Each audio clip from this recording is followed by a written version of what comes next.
राजधानी दिल्ली में छठे चरण के तहत होने वाले मतदान के लिए अब चुनावी प्रचार अभियान जोर पकड़ता जा रहा है। इस चुनावी अभियान में जीत की हैट्रिक लगाने के लिए भाजपा ने अपनी पूरी ताकत झोंक दी है। भाजपा ने अपने विभिन्न राज्यों के मुख्यमंत्री, पूर्व मुख्यमंत्री, केंद्रीय मंत्री और कई दिग्गजों को इस चुनावी मैदान में उतार दिया है। ये सभी दिग्गज लोगों के बीच में पहुंचकर भाजपा के लिए न केवल वोट की अपील कर रहे हैं, बल्कि भाजपा के लिए लोगों से 400 पार का भी आह्वान कर रहे हैं।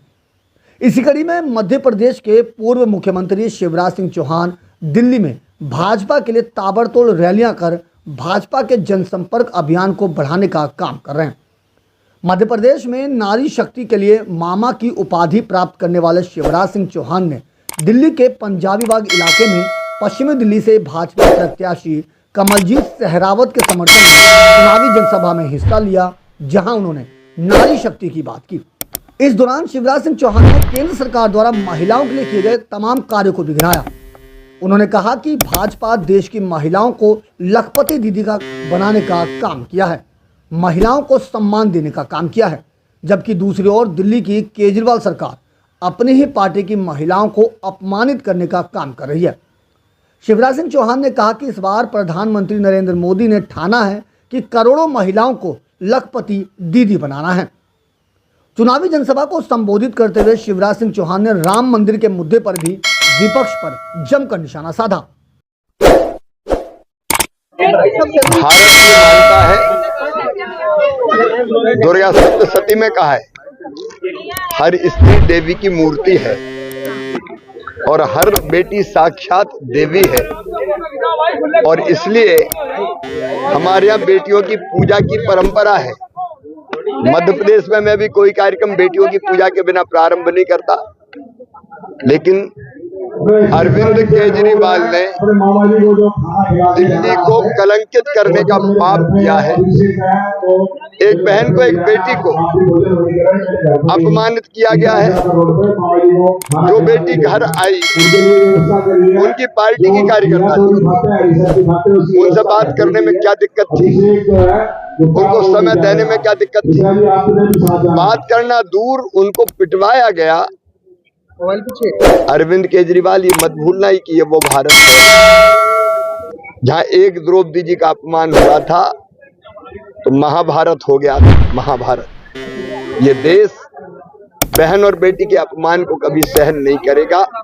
ये आम आदमी पार्टी नहीं है, अहंकारी आदमी पार्टी बन गई है। बहन और बेटी की आंखों में आंसू नहीं रहनी चाहिए, चेहरे पर मुस्कुराहट आना चाहिए। प्रधानमंत्री जी ने कहा है लखपति दीदी बनाएंगे 3 करोड़। लखपति दीदी का मतलब है साल में जिनकी आमदनी 1 लाख रुपया से ज्यादा हो। मध्य प्रदेश में ऐसी 15 लाख लखपति दीदी, देश में 1 करोड़ है। तो बेटियां और बहनें अब गरीब नहीं रहेंगी, उनको लखपति बनाने का काम होगा। नारे नहीं है, ये संकल्प है। पिछले वक्त हमने संकल्प किया था कि हम भारतीय जनता पार्टी और हमारा एनडीए का संगठन है वो मिल करके पार करेंगे। हमने 300 पार का लक्ष्य दिया था और वही लक्ष्य जब पहले 300 पार का दिया था उसको पूरा किया।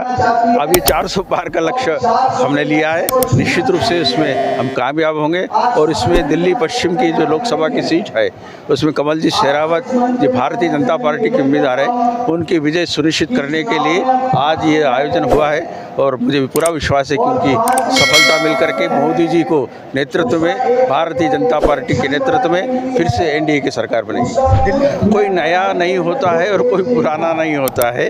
जिस समय जिसकी ज़रूरत होती है उस कार्यकर्ता को करके भारतीय जनता पार्टी की विजय को सुनिश्चित करने के उपाय किए जाते हैं। शिवराज जी की अलग ही जो है ना छवि है और बहुत ही एक जनमानस के नेता है। तो हमारे बीच में हमें बड़ी खुशी हुई। आज मामा जी जो है, जगत मामा जो हमारे बीच में आया और सभी ने बड़ा खुशी जाहिर कर खड़े होकर उनको प्रणाम किया। बहुत बहुत बधाइयाँ, उनको धन्यवाद हमारे बीच में आए। और कमल जी भी आप उन्होंने बता ही दिया कि भी दिल्ली की सड़कों का ये हाल है, जाम में फंस गया तो मैं क्या कर सकता हूँ। सड़कें टूटी फूटी हैं, जो हमारा 10 मिनट में काम होना था, 10 मिनट के रास्ता होना था, वो 40-40 मिनट लग गए। तो इस वजह से देर हो गई उनको। तो लिखी महिला है, आप ये देखना, वो फराटेदार इंग्लिश बोलती हैं, 50-55 देशों का दौरा कर चुकी हैं और उससे जुड़ चुके हैं, मतलब काफी पढ़ाई के इंस्टीट्यूट से जुड़ी हुई हैं और उन्होंने काम करके दिखाया है, महापौर रही है हमारे यहाँ।